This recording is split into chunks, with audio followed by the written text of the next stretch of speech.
Let's understand the plant tissues.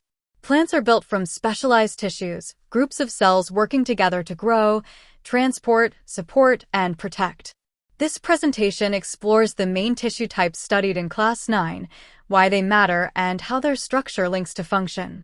Plant tissues are collections of cells with common origin and function.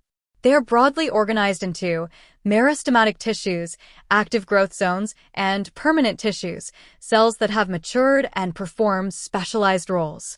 Meristematic tissues contain small, actively dividing cells. Permanent tissues arise when meristematic cells differentiate and take on specialized roles like storage, support, or transport.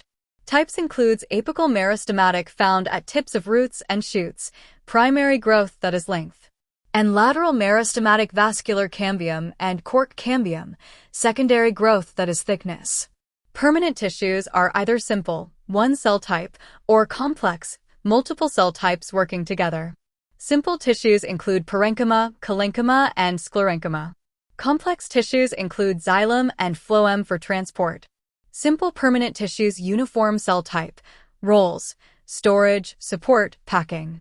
Complex permanent tissues different cell types arranged for transport of water, minerals, and food. Simple permanent tissues, parenchyma living cells with thin walls, functions, photosynthesis, storage, tissue repair, and aeration.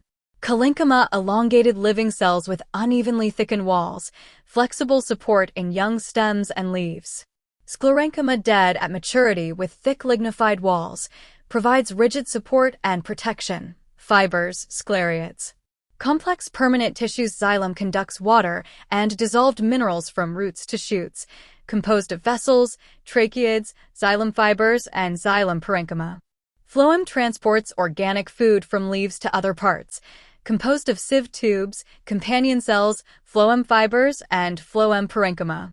Thank you for watching. Like and subscribe.